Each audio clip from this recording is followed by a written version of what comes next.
जब परमेश्वर आपको कुछ करने के लिए कहता है, वो ये नहीं कि आपसे कुछ चाहता है। वो पैसा, वो ताकत, वो टाइम, वो सेवा, बाइबल कहती है वो सब कुछ आप लोगों के लिए है। अगर आज से 17 साल पहले मैंने टाइथ देने का फैसला किया, टाइथ एक हुक्म नहीं है, हुक्म से पहले वो एक कवनेंट है, वो एक वाचा है। आज मैं अगर ब्लेस हूं तो उसी वजह से। जब परमेश्वर हमें कुछ करने के लिए कहता है, वो सेवा हो सकती है, वो किसी भी तरह का काम हो सकता है, उसके जरिए एक्चुअल में परमेश्वर हमें ब्लेस करना चाहता है और अपने हमारे घराने को वो आशीषित करना चाहता है। जो कुछ तू मेरे लिए खोएगा वो कुछ तू पाएगा, जो कुछ तू मेरे लिए छोड़ देगा वो तू पाएगा। अगर तू डर कर मुझे छोड़ देगा तो वो चीजें तू गवा देगा जो तू पाना चाहता है। मैंने आपको स्टोरी बताई थी ऐसे व्यक्ति की जो मेरी लाइफ में था और उसने यीशु मसीह के लिए पहले सब कुछ छोड़ा, फिर बाद में बैकस्लाइड हो गया, फिर यीशु मसीह को छोड़ के सब कुछ पा लिया और आज सब कुछ गवा दिया, माता पिता समेत। अगर परमेश्वर हमें कुछ करने के लिए कहता है तो एक्चुअल में वो हमें सेव कर रहा है, हमें बचा रहा है, आपके परिवार को सेव कर रहा है, आपके परिवार को बचा रहा है। आमीन ऊंचा चाहिए।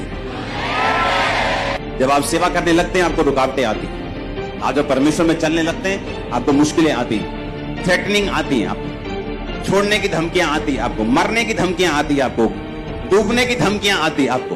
तो परमेश्वर देखता है कि आप उन धमकियों के बारे में ध्यान रखेंगे और अपने आप को बचाने की कोशिश करेंगे या परमेश्वर में अपने आप को डुबोने की कोशिश करेंगे। अगर आप परमेश्वर के लिए अपने आप को डुबोने की कोशिश करेंगे, वो आपको तैरना भी सिखाएगा, ऊंचा होना भी सिखाएगा।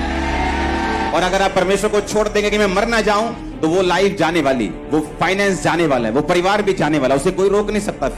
एक्चुअल में परमेश्वर उन्हीं को ब्लेस करने के लिए आपको ये कहता है। हमें जब आपको सेवा करनी होती है, आप उसे आराम से नहीं कर सकते, आपको चैलेंजेस आएंगे। वो चैलेंजेस लाइफ पर भी बना सकते हैं, वो चैलेंजेस कई तरह के हो सकते हैं, वो चुनौतियां कई तरह की हो सकती हैं। परमेश्वर ने कहा, यहोशू मैं तुझे वो देश जो तेरे सामने है, जो मैंने वायदा किया था अब्राहम से, अपने लोगों से, मूसा से, इस्राएलियों से कि मैं वो देश तुम्हें दूंगा, पर ऐसा कर व्यवस्था की ये पुस्तक तेरे मन से कभी भी उतरने ना पाए। इसको अपने मन में रखना, ना तो दाहिने मुड़ना ना तो बाहिने मुड़ना। आप जानते हैं इस्राएलियों की जो सफलता थी वो यहोशू के व्यक्तिगत संबंध के ऊपर, जो उसका परमेश्वर के साथ था, उस पर निर्भर करती थी। कितनी गहरी बात है।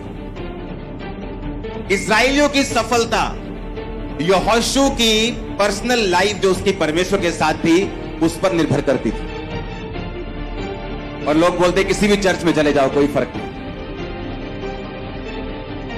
परमेश्वर ने कहा, यहोशू ये लोग जो मेरे हैं मैं उनको कनान में लेके जाऊंगा जहां दूध और शहद की नदियां बहती हैं, पर तू अपने व्यक्तिगत संबंध जो मेरे साथ हैं उन्हें मजबूत कर ले। और तू मेरे साथ अपने संबंध को मजबूत कर, ना तो दाहिने मुड़ना ना बाहिने मुड़ना। और व्यवस्था की ये पुस्तक तेरे मन से कभी उतरे ना, इसको पूरा करना। तेरा मन कच्चा ना हो, हियाब बांधकर दृढ़ हो जा। और तू उस देश का अधिकारी जो मैंने इनसे वायदा किया तू इनको कर देगा, पर तेरे पर्सनल रिलेशनशिप मेरे साथ होने चाहिए। जब आपका पर्सनल रिलेशन परमेश्वर के साथ है, उसका असर आपके परिवार पे होगा, उसका असर आपके फाइनेंस पे होगा, उसका असर आपके रिलेटिव्स पे होगा, आपके मोहल्ले पे होगा, आपके नगर पे होगा। आपको मालूम है कि नहीं? जब आपका रिलेशन परमेश्वर के साथ है उसका असर सब जगह होगा। परमेश्वर ने कहा, यहोशू जो पर्सनल रिलेशन तेरा मेरे साथ है, तू इधर नहीं होगा उधर नहीं होगा, और मैं इस्राएलियों को वही देश दूंगा जो मैंने उनसे वायदा किया है। तू इनकी अगुवाई कर, जैसा मैं मूसा के संग था वैसा मैं तेरे संग रहूंगा। उनकी सफलता इस्राएलियों की यहोशू के व्यक्तिगत संबंध जो उसके परमेश्वर के साथ होने थे उस पर निर्भर करती थी। अपने पड़ोसी से पूछो तेरे परमेश्वर के साथ संबंध कैसे है। पूछो अपने पड़ोसी से फिर से, बोलो प्रभु के साथ रिश्ता कैसा है? तेरा ऊंचा नीचा हो रखा है कि सीधा सीधा है? जितना रास्ता सीधा होगा उतना हम ही सीधा चलेंगे, और जितना हम टेढ़ा मेढ़ा रखेंगे उतना हम ही झुटकोले खाएंगे। परमेश्वर ने कहा, तू उस देश का अधिकारी इनको कर देगा, पर मैं तुझसे कहता हूं व्यवस्था की पुस्तक से ना दाहिने मुड़ना ना बाहिने मुड़ना। दिन रात अपना ध्यान इन्हीं पे लगाए रखना, हालेलुया, हालेलुया। जब हम टेस्टिमनीज को देखते हैं, बड़ी बड़ी टेस्टिमनीज को हम देखते हैं, मुझे आज भी याद है छत्तीसगढ़ क्रूसेड पे जब हम गए, तो उस समय जब मैं और मेरी वाइफ हम रूम में हम प्रेयर कर रहे थे और मैं खिड़की के पास बैठा था और मैं सुबह का बैठा हूं, शाम तक ऐसे ही बैठे रहा। वो देख रही है यार, ये बंदा उठता ही नहीं प्रेयर। वो सिंगल रूम था ना, तभी बाहर गए थे, तो वैसे मैं अपने प्रेयर रूम में होता हूं। सुबह से लेके शाम तक जब प्रेयर हुई, सुनो मेरी बात, मुझे इंग्लैंड में लोग लेने आए, आपको चलना है, आपको ये मार्केट जाना है, वो जब क्रूसेड हुआ मैं किसी जगह नहीं गया और सीधा वापस। यार ये कैसी लाइफ। लेकिन जब लोग मिरेकल्स को देखते हैं, कामों को देखते हैं, उन्हें मालूम होता है कि जो अगुए की लाइफ है वो आम लोगों की जैसे नहीं। अगर वो वैसी लाइफ जिएंगे जो आम लोग जी रहे हैं, तो उनकी लाइफ में फिर रिजल्ट भी वैसा ही होगा जैसा आम लोगों की लाइफ। अगर आपने बड़ा स्टैंड लिया परमेश्वर के लिए तो फल बड़ा है, आपने थोड़ा लिया तो फल थोड़ा है। आपने ज्यादा गुड़ डाला तो चाय मीठी है, नहीं डाला तो फीकी है, तो सीधी बात है।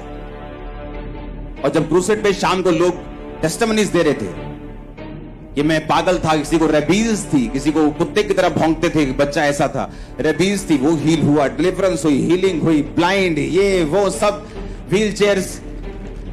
तब हमें मालूम होता है कि हमें वो प्राइस पे करना है जो हम देखना चाहते हैं अपनी आंखों से, अपने परिवार को, अपनी फैमिली को, अपने बच्चों को ब्लेस होते हुए, अपने परिवार को कर्ज से निकलते हुए। किसी के जीवन में कर्ज है मौत का, परिवारों में मौत होती जा रही। फाइनेंशियल ट्रबल का, कि जितना मर्जी कर लो, फाइनेंस में कभी ब्लेसिंग नहीं। इन कर्सेस से आपको एक ही चीज आजाद कर सकती है, आपका स्टैंड, आपका व्यक्तिगत संबंध परमेश्वर के साथ जो आपको रखना होगा। परमेश्वर ने कहा वो सारे देश में तुम्हें देने के लिए तैयार हूं, वो सारे वायदे में पूरा करने के लिए तैयार हूं, पर तू मेरी व्यवस्था से कभी भी इधर उधर मत होना और दिन रात इस पर ध्यान देना।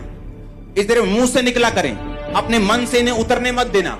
दिन रात इन्हें बोलना, हियाब बांधना, यानी दृढ़ होना, यानी कि तुम हिलना मत, डरना मत, घबराना मत। मुसीबतें, परीक्षाएं आएंगी, लेकिन तुम इधर उधर मत होना। वो सब देश, सब वायदे जो मैंने तुमसे किए हैं मैं तुमको दे दूंगा। अपने व्यक्तिगत संबंधों को मेरे साथ पूरा रखना। परमेश्वर ने कहा तेरे व्यक्तिगत संबंध मेरे साथ कैसे, और यही डिपेंड करता है कि तू उन वायदों को पूरा ले पाएगा कि नहीं जो मैंने तेरे साथ किए हैं।